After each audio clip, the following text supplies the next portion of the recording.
Those accounts were 10 accounts in 3 banks. Accounts legitimately opened by him, and there were funds that he kept saving, where he was keeping his savings in the US. That's a lie, because his salary was $2,400, and at one point he deposited $661,000. At another time he deposited $1.2 million. That's $1.8 million. How do you save $1.8 million when your salary on a monthly basis is $2,400, which is actually just $38,000 plus per year? And he stated it himself that he didn't have any other source of income. So where is the savings? As I speak with you, if you want to know whether there is a criminal charge against somebody, you must have a complainant. So you will see the state versus so and so person. You must see that. And then you must have a charge number. You must have a charge number if there's a charge against anybody. There is no charge number in those documents. There were 2 charges. That's another lie. 18 U.S.C. 1956 and 18 U.S.C. 1957, which borders on money laundering and financial fraud. And then there was a charge number. The charge number is staring you in the face. 93C4488. That's another lie from Festus Keyamo. If you look at those documents too, Asiwaju Bola Tinubu was not mentioned as a defendant. People have skipped that. It was only account numbers that were mentioned, and at the end of the day, they just said account numbers in the name of Tinubu. That is all. Not that Tinubu was a defendant. It was account in his name, not him. Those accounts were sealed, not him. It was action in rem. That's another lie. The prayers of the United States Attorney was that due notice be given to all interested parties to appear and show cause why forfeiture should not be decreed. Who will come and appear? Is it the account number? So that's another lie. There is no charge. There was no charge. There was no indictment.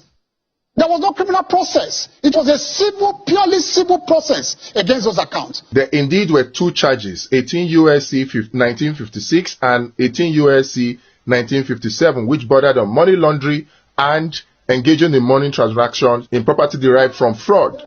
Now, there was an affidavit by somebody called Kevin Moss. Kevin Moss is just a normal prosecutor you see. That's another lie. Kevin Moss is not just another prosecutor you see. Kevin Moss is a senior special agent. And aside that, the work he did will boggle your mind. These 4 sections from the document outline that he filed 18,300 files. So that's no joke. What they did in the case of Asiwaju Bola Tinubu was therefore to file what they call an interim process for forfeiture. It was not a final process. That's another lie. There were 5 documents, and the last of them is the final forfeiture, the final decree. You can see it there. So there was a final decree starting from the verified proof of forfeiture to the warrant of seizure, down to the settlement, down to the final forfeiture. So that's another lie. The Kevin Moss, all those the positions you see there about narcotics and all that, it was not a judgment of the court. It was an opinion of a prosecutor trying to convince the court to issue a forfeiture order. It was not an opinion of a court. Another lie. These are seizure warrants that were issued to first of all freeze the account, and then there was a final forfeiture that was issued, which is also an order of court. So to say it is speculative and it is not final, that's another lie.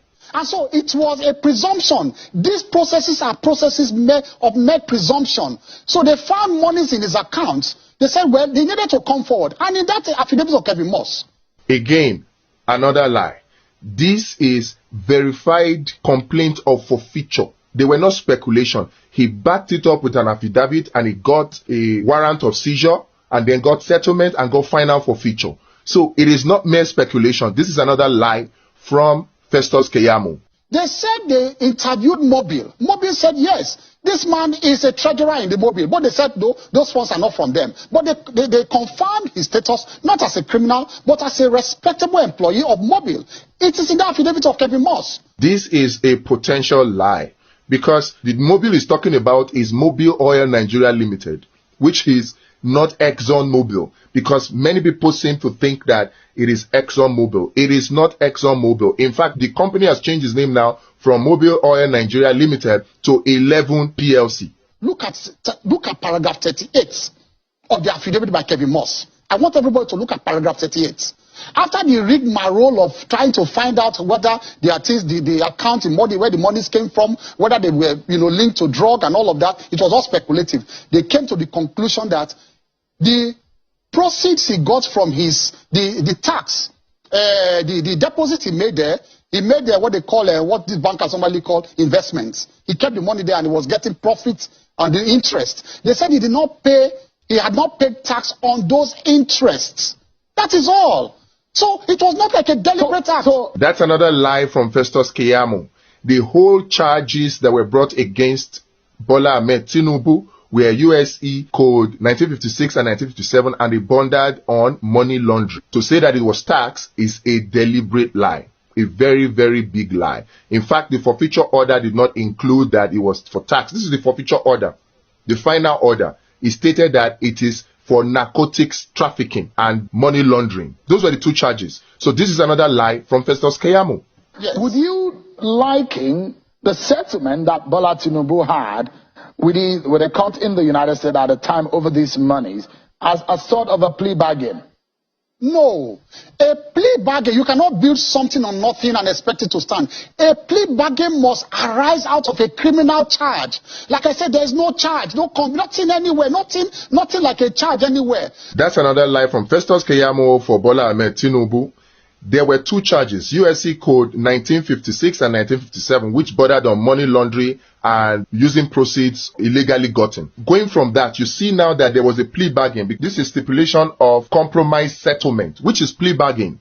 So there was a plea bargain, and in the plea bargain, initially it was supposed to be 1.8 million that was seized, but eventually they just fined him based on the charges that he was charged, because he was charged with two codes violation, USC Code 1956 and USC Code 1957. And if you look at the punishment for those violations, it says not more than $500,000. That was why only $460,000 was deducted from the account, because that's what the law speculates as fine punishment for the violation of the law. The other option would have been imprisonment, which I'm sure that Tinubu would not have wanted. So there was a charge, there was a plea bargain, and there was a fine, which is actually the forfeiture of the $460,000 based on the law. You established that there was a forfeiture, but if there was a forfeiture that was made, and that kind of forfeiture is still subsisting, and it has a criminal nature, that has not been set aside up to date. No. A forfeiture, you see, that's why I said you should take a paper and a biro. This is a lecture class for you. A forfeiture is not something hanging on your neck. It's a permanent settlement, and everybody, you will shake your hands and go your way. The forfeiture in this case, which proves that this is another lie from Festus Keyamo for Bola Ahmed Tinubu, the forfeiture in this case is based on code violations for 1956 and 1957. The punishment for it is either fine of not more than $500,000 or imprisonment. And so Bola Ahmed Tinubu was given a fine, which is the forfeiture settlement that he got, and it was $460,000. There was a forfeiture, which is actually a fine based on the two charges that were brought against him. I refer you again, paragraph 6, page 2 of the settlement signed.